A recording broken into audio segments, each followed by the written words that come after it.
আলহামদুলিল্লাহি রব্বিল আলামিন। আসসালাতু আসসালামু আলাইকা আলা সাইয়্যিদিল মুরসালিন ওয়া আলিহি ওয়া সাহবিহি আজমাইন। সমস্ত প্রশংসা একমাত্র মহান আল্লাহ তাআলার জন্য এবং লাখো কোটি বরং তার চেয়ে বেশি দুরূদ ও সালাম শ্রেষ্ঠ নবী, প্রিয় নবী, নবীদের নবী, সরকারে দো আলম, নূরে মুজাসসাম রসুলে পাক সাল্লাল্লাহু আলাইহি ওয়াসাল্লামের উপর। সম্মানিত দ্বীনী ভাই বোনেরা, সকল মুসলমান ভাই বোনদের প্রতি আমি গুনাহগারের আন্তরিক মুবারকবাদ ও ইসলামিক সম্ভাষণ। আসসালামু আলাইকুম ওয়া রাহমাতুল্লাহি ওয়া বারাকাতুহু।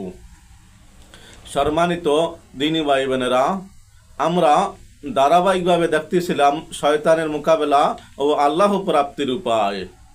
এই পর্বটি ধারাবাহিকভাবে যে দেখেছে আমার মতে অনেক লোকই উপকৃত হয়েছে, তাই আমরা ধারাবাহিকভাবে এই পর্বটি করে আসতেছি। আসুন আমরা শুরু থেকে নেক নিয়ত করি, শুরু থেকে শেষ পর্যন্ত দেখব এবং এরপর আমল করব ইনশাআল্লাহ। বিসমিল্লাহির রহমানির রহিম। হাদিস শরীফের আলোকে বাইয়াত গ্রহণ করা সম্বন্ধে আমরা কিছু জানব। রাসূলুল্লাহ সাল্লাল্লাহু আলাইহি ওয়াসাল্লাম সাহাবীগণকে মুরিদ হতে বলতেন এবং তারাও রাসূলুল্লাহ সাল্লাল্লাহু আলাইহি ওয়াসাল্লাম এর হাতে সচ্চাই মুরিদ হতেন। যেমন হযরত উবাইদা ইবনু সামিদ রাদিয়াল্লাহু তাআলা আনহু হতে বর্ণিত, যিনি বদরি সাহাবী এবং মিনার ময়দানে আকাবার রাতের নুকাবাদের একজন ছিলেন। রাসূলুল্লাহ সাল্লাল্লাহু আলাইহি ওয়াসাল্লাম তার চারপাশে উপবিষ্ট সাহাবাকে লক্ষ্য করে বললেন, তোমরা আমার কাছে এ মর্মে মুরিদ হও যে আল্লাহর সাথে কাউকে শরিক করবে না, 2 নাম্বার চুরি করবে না, 3 নাম্বার জিনা করবে না, 4 নাম্বার আপন সন্তানকে হত্যা করবে না, 5 নাম্বার দু হাত ও দু পায়ের মাঝখান থেকে সৃষ্ট পাপের অপবাদ অন্যর উপর চাপাবে না, 6 নাম্বার নেক কাজ করতে অস্বীকার করবে না। এসব প্রতিশ্রুতি যে পূরণ করবে তার জন্যে পুরস্কার স্বয়ং আল্লাহ তাআলা দান করবেন। আর যে কেউ এসব পাপের মধ্যে লিপ্ত হয়ে যাবে এবং দুনিয়াতে এর শাস্তি ভোগ করবে, তাহলে এর দ্বারা তার উক্ত পাপ মাফ হয়ে যাবে। পক্ষান্তরে দুনিয়াতে যদি আল্লাহ তাআলা তার পাপ গোপন রাখেন, তাহলে পরকালে আল্লাহর কাছে এই বিষয়টি ন্যস্ত থাকবে। তিনি ইচ্ছে করলে ক্ষমা করবেন, আর যদি ইচ্ছে করেন তাকে শাস্তি দিবেন।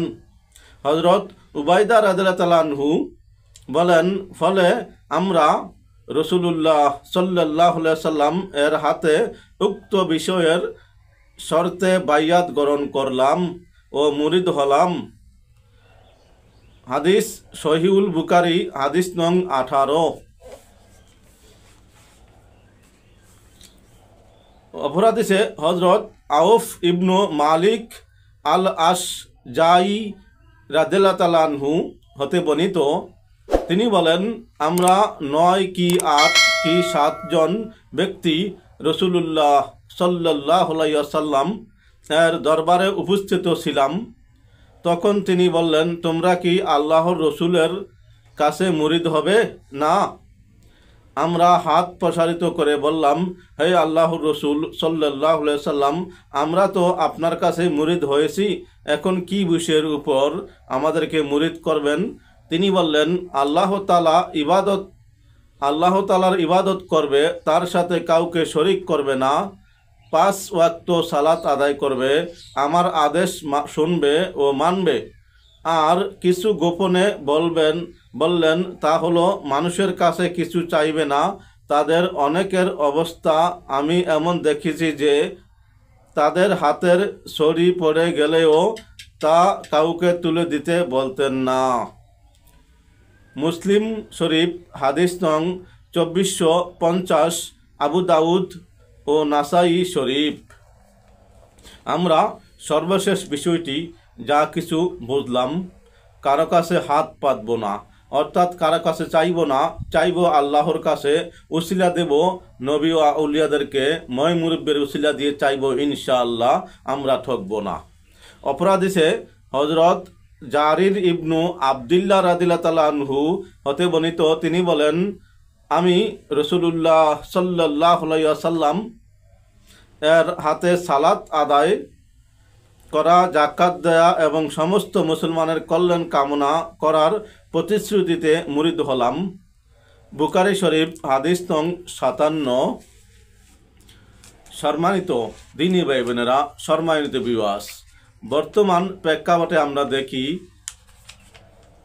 অনেক আলেম সমাজ গুমরাহের ভিতরে চলে গেছে। তারা বলে বায়াত কোনো শব্দ নেই, বায়াত কোনো জিনিস হাদিস কোরআনে নেই। তাহলে আমরা এর আগের ভিডিওতে কোরআন থেকে আলোচনা শুনেছি, এই ভিডিওতে হাদিস থেকে আলোচনা শুনতেছি যে বায়াত রাসূলুল্লাহ সাল্লাল্লাহু আলাইহি সাল্লাম করিয়েছেন এবং আল্লাহ তাআলা হুকুম দিয়েছেন করার জন্য। হযরত বাশির ইবনু উল খাসাসিয়াহ রাদিয়াল্লাহু তাআলা আনহু হতে বর্ণিত, তিনি বলেন, মুরিদ হওয়ার উদ্দেশ্যে আমি রাসূলুল্লাহ সাল্লাল্লাহু আলাইহি সাল্লাম এর খেদমতে হাজির হয়ে তাকে জিজ্ঞাসা করলাম, ইয়া রাসূলুল্লাহ সাল্লাল্লাহু আলাইহি সাল্লাম, আপনি কোন কোন বিষয়ে আমাকে মুরিদ করবেন? তখন রাসূলুল্লাহ সাল্লাল্লাহু আলাইহি সাল্লাম মুরিদ করার জন্য তার হাত প্রসারিত করে বললেন, এক কথার সাক্ষ্য দিবে যে আল্লাহ তাআলা ছাড়া কোনো মাবুদ নেই, তিনি এক, তার কোনো শরীক নেই, এবং হযরত মুহাম্মদ সাল্লাল্লাহু আলাইহি ওয়াসাল্লাম তার বান্দা ও রসুল। 2 নাম্বার 5 ওয়াক্ত সালাত সময় মতো আদায় করবে। 3 নাম্বার ফরজ জাকাত আদায় করবে। 4 নাম্বার রমজানের রোজা রাখবে। 5 নাম্বার বাইতুল্লাহ হজ করবে। 6 নাম্বার আল্লাহ তাআলার রাস্তায় জিহাদ করবে। তিনি বললেন, ইয়া রাসূলুল্লাহ সাল্লাল্লাহু আলাইহি সাল্লাম, সবগুলো করতে পারবো, তবে 2টি কাজ করতে পারবো না। 1 নাম্বার জাকাত দিতে পারবো না, কারণ আমার কাছে মাত্র 10টি উট আছে, তা দ্বারা আমার পরিবার পরিজনের দুধ পান ও বাহনের প্রয়োজন পূরণ করা হয়। 2 নাম্বার জিহাদ করতে পারবো না, কারণ আমি দুর্বল মনের মানুষ, আর মানুষেরা বলে জিহাদের ময়দান থেকে বেগে যাওয়া আল্লাহ তাআলার অসন্তোষের কারণ। আমার ভয় হয় আমি যদি জিহাদে শরিক হই এবং কোনো সময় মৃত্যুর ভয়ে পালিয়ে যাই, তাহলে আল্লাহ তাআলার ক্রোধের পাত্র হয়ে যাব।